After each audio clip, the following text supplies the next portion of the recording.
Broadcasting from the business capital of the world, this is the Podcast Business News Network.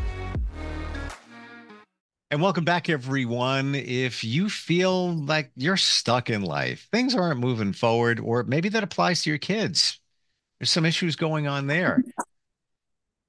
Ultimately, we want all of us to be happy, to grow, and to do that, we need to heal. Yes, I said heal, and that might surprise you, but we all have something to heal or many things to heal from.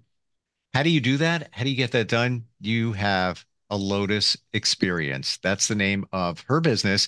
She's somebody that coaches people along, mentoring lots of different programs to empower you and counsel you. And she is Coach Nakira, and she joins us today. How are you doing? Good. I'm great. How are you? Thanks for having me. Fantastic. Yeah, it's good to have you here. And let's go to that H word, the heal. I think that surprises people when they hear that they have to heal from something. Many of us will say, well, I'm fine. Yeah, heal. You think of, oh, a broken arm and it has to heal. No, there's things we have to heal from. What are some of those things? I would say broken relationships, traumas, you know, toxic family situations, different things you experience and maybe with your children, experiencing death, losses. I mean, the list can go on and on. Yeah. And we also talking about the things from, let's say, our childhood that not traumatic things, but things that popped up. You got bullied. Let's say, your parents getting divorced, that's traumatic. But those little things that may have maybe some sibling rivalry that you went through from time to time, is that something that somebody might have to heal from? Most definitely, because that can cause one to grow up and have different core beliefs or understandings of how they need to operate in the world, and they need to unlearn some things. They may even show up being withdrawn or not being heard, not good enough. So that's how they start to show up in the world, because that's what their family or siblings kind of did to them, taught them. So they hide too, so that they don't get, picked on, or they're the like culprit of situations. So most definitely need to heal from that, because they need to learn different strategies and coping skills that they can utilize to avoid that, as well as facing it, so that it doesn't keep showing up and they don't project it onto others as well. What do you hear from people, Nikira, that they're going through today? What is it? A lot of anxiety, a lot of depression right now? Yes, a lot of anxiety, a lot of depression, a lot of childhood traumas, lots of like pain, difficulties, uncertainty, losses. Yes, lots of Hmm. that in the world today. And then when those things crop up now, let's say relationship changes or ends, or uh, let's say your job, same situation ends now, you're dealing with change, trauma can bring a lot of anxiety. What's coming next? Is that something that you can help somebody navigate through? Sure, sure. I can definitely help someone navigate through that, to understand, you know, possibly sometimes if they were even supposed to be in that situation, that job, if it's something else that they're willing to do. Because one of the things that people need to understand is that all things are always happening for their good. So when certain things show up, you may look at it like it's a negative or it's a bad, but sometimes you may have needed to leave that job. But some people probably wasn't going to leave. So it was a situation, or God created a scenario to force them out, because it may be something else they need to be doing. So people will stay in things that are convenient, that are comfortable. And sometimes people need to leave situations that isn't healthy for them. Like if somebody been on a job for 20, 30 years, or somebody been on a job for 2 years, and they continue to express concern about, I'm tired of going on here, or I'm tired of doing this, or I don't want to do this. It's like you dreading. That's an insecure attachment to your job. So one of the things that if someone came into me, we would work on different things to create either a secure attachment, or what else is it that you would want to be doing? Let's talk about that. Or what are you dreading? Or what's the problem? Because some people suppress things. Some people resist facing the truth of situations. So it's like, what's the root? You have to sometimes get to the root of the cause or the problem to move forward. Hmm. Let's look at the things, and it's kind of a cliche, but I believe it's true that things happen for you and not to you. And we always like to Yeah. take the victim mentality. I can't believe that that happened. All right, it hurts, it stings. You got to rip the Mhm. Band-Aid off. Um, Mhm. but ultimately, there's probably a reason it did happen to you to move your life forward, or whatever the reason might be. Do you feel that way? Most definitely. There's so many scenarios that I've heard of, people saying, but to give a specific in regards to things that I've experienced, you know, um, sometimes, like for me, I wasn't raised by my mom. My grandma raised me. And then prior to my grandma raising me, there was different people raising me. And one of the things that I always wondered was like, why I was treated a certain way, or why things happened to me a certain way, or why the different things show up in certain ways for me growing up in the environment that I was in. But when I learned about how things are happening, for you, not to you, those exact things that I looked at as like a negative or a problem, or I had issues with people, those are the same things that put fire under my butt and caused me to like soar. So, okay, I'm by myself. I'm gonna show up by myself. I know what I got to do now. I know what I need to like my next steps or my next phases. When I was 18, getting out of high school, I completed all of my own college work. I'm not work, but application. Everything. I did it all because that's what I wanted to do. Nobody forced me. Nobody, expected that from me. Nobody wanted that or was there to say, you know what, college is next. So everything that was happening for me supported me to do exactly what I needed to do to get to the next level and phase in my life. Nice. Did you have one of those aha moments where it all came clear to you? Yep.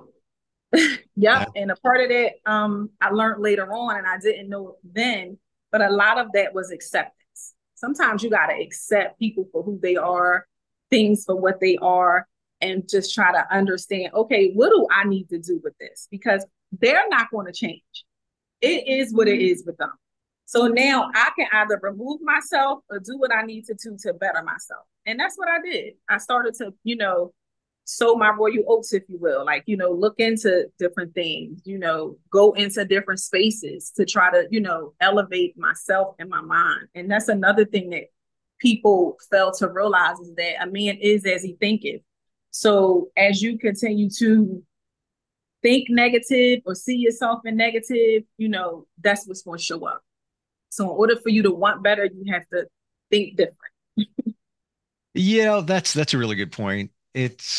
It goes to manifesting, or what you think becomes your reality. So if we walk around saying, "Oh, I'm never going to make money. This is just a grind. Every day I'm trying, it's not going to happen." Guess what? That's what's going to happen. You asked for it. You're going to get it. Right? Yeah, yeah, because it's energy. It's energy. What you put out is what you get back. Law of attraction. So Yeah. that's how you think and that's how you see it. So you're going to get what you're asking for. And that's just how it goes. You work with a lot of families and children, right? Yes. Tell me about some of the ways that you support. Hmm.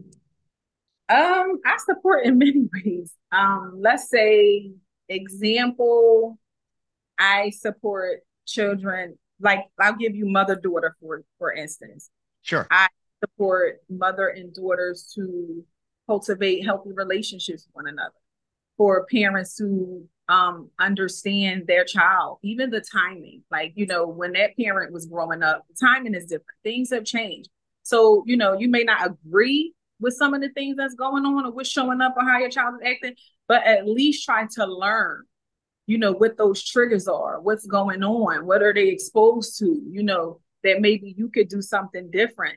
Because there is, I consider like a magnet, there's like a push and pull. So what's going on in the world with social media today, it's a strong magnet, like a real strong magnet. So when you have like a teenager or a young person and you're trying to do certain things with them, but then you have social media, the outdoors, and their peer pressure and things of that nature, hormones going crazy, it's things that a parent can do different. So I support parents in understanding their child, meeting their child where they are, seeing if it's different things that core beliefs that they may be holding on to that they may need to unlearn.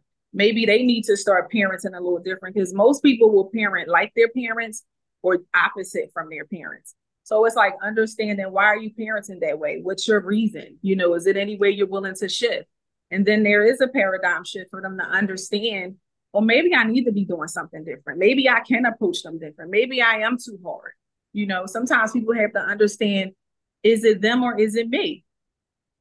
So maybe I need to do something different. And, you know, most oftentimes when things are shifted, and there's an understanding, there's some boundaries, there's some expectation, and things are clear, then things kind of can move forward a little better. And, you know, with change, of course, is a little harder when it starts, but then it does like wane out.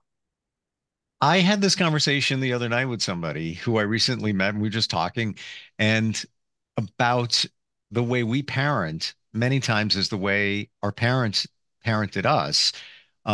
And it's like the classic, well, I just became my parent.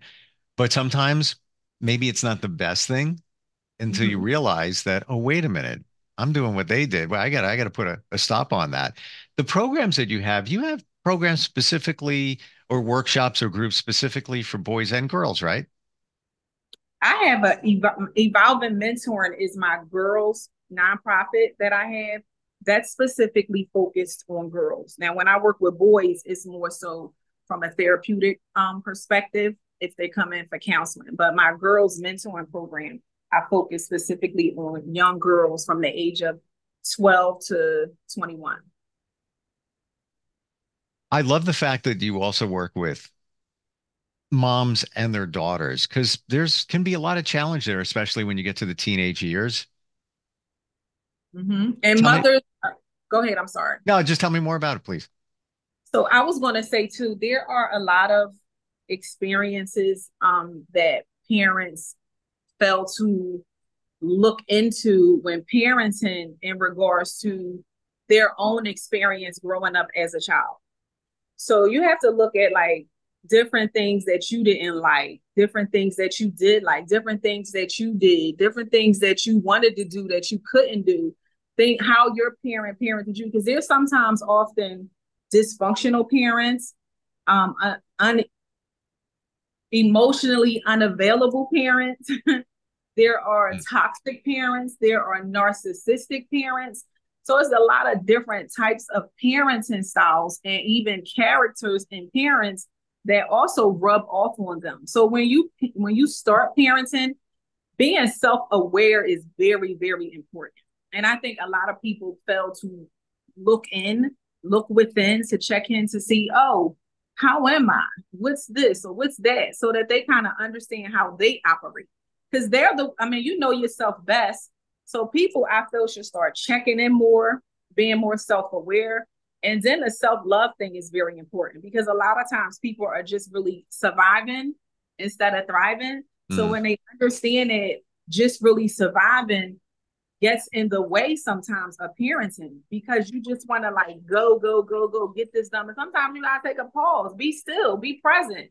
Like, what's going on? What's up? Check in with yourself. Check in with the child. Not you did your homework, everything good. No, sit down for a minute. Let's relax. How's your day? What's going? Like, really talk to them to see what's going on. And I think because people are in survival mode, that's rarely it. Tell me about your background. How, Nakira, how did you get to this point where you're helping people? Uh, so I feel like I've been helping people for a long time, like from like a little girl. Like people would ask me things, you know, I would give advice, I would help out, you know, doing different things. But what got me to this space and, you know, focusing on, you know, counseling and helping others from this capacity, it goes back to, I would say, I started out working for like the system, the DHS system in Philadelphia. I worked with many different systems in that capacity. And as I continue to elevate, evolve, and grow in those workspaces, I noticed different disparities or different things that was going on or different situations that children were experiencing. So I started seeing like issues with education and, reading and not understanding and not getting certain supports that children need. So that caused me to go to school and get a degree in special education. So I can help people learn to read, learn to do this. So I became a reading specialist. And then as I seen different things working with children on how to read and how to do certain things, it became clear to me that it's not really the child who has the issue, because this child can learn how to read if they have the support. It's more so different things that the environment at home that can be causing resistance or, shame, or doubt or guilt within that child. So it's like, okay, maybe I need to do something different because most issues start at home. So then I went and got a degree in, counseling because it's like I need to do more. So as I continue to develop myself, I saw more of a need in different areas. And counseling, I feel, is one that has been most rewarding for me because I've definitely seen tremendous shifts in families, couples, individuals that I continue to work with and have worked with over the years. So I've definitely seen some great things show up in many people. In all of that work, what surprised you the most about what people go through now? Surprised me, probably nothing. Yeah, I say the same exact thing. In my journey in the last bunch of years, I'm talking like last 5 years, that's why I say nothing surprises me anymore. I don't get surprised because I used to. And I'm like, oh my gosh, look what that just happened. Oh, now I'm like, okay. Yeah, nothing surprises me. I mean, sometimes it just is, what it is. What becomes, sometimes difficult to understand with some individuals is that when you want change, you got to understand that and incorporate and change. You got to be able or willing to sacrifice and be disciplined. And everybody's not willing to sacrifice or be disciplined. So it's like you want to do something different, then you're going to have to do something different. You're not going to be able to do the same things that you've been doing. You're going to have to do something different. And I think that's what can be like surprising sometimes because it's like you want to change, but you're not willing to put in the work. So sometimes it's like, also too doing, some mirror work to really look within and see self and say, am I ready to face certain traumas or past experiences or pain? Because in order to really get to the other side, I always call it, you're going to have to go through to grow through. Ooh, I like that. I'm going to steal that one. You have to go through to grow through. Wow. It's so true. And even if you want to get healthier, lose weight, exercise, go to the gym, just really kick it in. Just what you said. Even in that, you need to be disciplined. You need to be consistent. It's work. Everything. I believe that everything is work. You're making plans this weekend with a bunch of friends to hang out, whatever. It's work. You got to figure out who's doing what, how you getting there, where you're going, what time you're meeting, and all of that. It's a little bit of work involved. So is this. If you want to have a better life, you have to work at it. Even breath work. There's another, shadow work. They call it work for a reason. Nakira, how does somebody work with you if they want to change their life? How does somebody work with me for my services? Yes. Yeah. So I can be reached at either in Darden at lotusexperience.net. That's my email, or 267-983-8802. I can be reached at. Another thing I wanted to touch on too in regards to just individuals, I think self-love is also very important as well. And I think that people confuse self-love with self-care.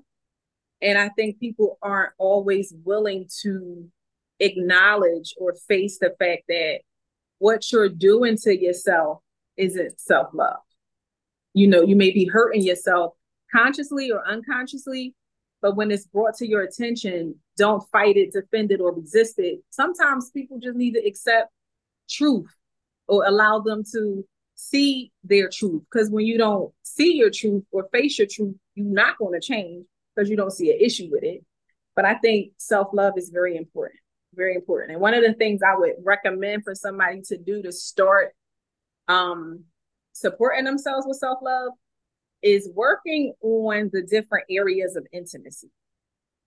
And I think it's very important because a lot of people think of intimacy is just with someone else, but intimacy is basically building a strong bond, a strong connection with something or someone. So why not build a strong bond or connection with yourself? And those areas that a person can work on is emotional, intellectual, experiential, of course, sexual. What's the other two? Physical and spiritual. I think working on all of those areas with self, that way you can stay in alignment with who you are, and you know who you are, and you know what you want, and you know what you like, so that when you do get in a relationship, you're aware of all these things. So if someone is out of alignment with belief systems, values, morals, what they like, how they handle themselves emotionally, and you see this and it's not aligned with what you want, run for the doors right then and there. Don't, because so many people want to change people. Don't try to change them. Don't try to fix them. They're just not right for you, and it's okay. It's okay. You know, so I think people have to get to that point where self-love and focus on self is so very important, so that they, again, know themselves and they get to know what they want. That awareness is important. Ring the Nakira bell. There it is. That is, before you do anything, that's what we need to do. Even just work with a coach or a counselor like yourself on just that will change your life. And again, another cliche, you have to love yourself before you can love others. It's so true. It's not, and to know what you really want in somebody else. We think we know what we want, but, and to your point, I believe that once you figure out what you want and who you are, when those people show up in your life and they're not exactly supporting you, you know, like that, whereby back in the day before you did that work, time could go on, years could go on before you realize, like, yeah, that's not right. Now it's like, yeah, that's not right. Yep, yep. Next, moving on. We're out of time. Great talking with you. Again, share how we reach you.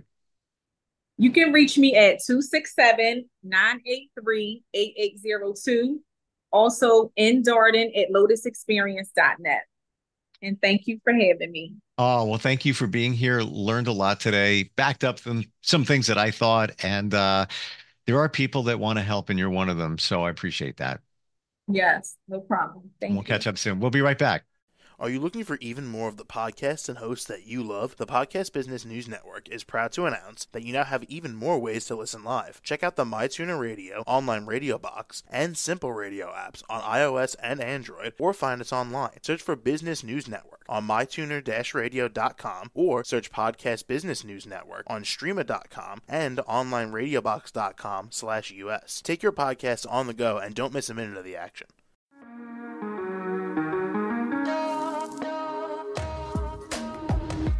Broadcasting from the business capital of the world, this is the Podcast Business News Network. For nearly 2,000 severely injured veterans, everyday life has become filled with barriers. Day-to-day simple tasks can become pretty daunting. I have to carry my chair up 2 flights of steps or have somebody do it for me. What scares me the most is just the falling. When I'm struggling with my house, I think, to have that one great barrier just knocked down, it's crucial. Home for Our Troops is a wonderful nonprofit that builds a mortgage-free, fully adaptive, handicap-accessible house. And there's no catch. It'll be our very first home that we've ever owned. This is a game changer. This is where your life begins again. We need you to join us in completing this important mission. Please visit hfotusa.org and help build homes and rebuild lives. Because of you, everything's going to be okay.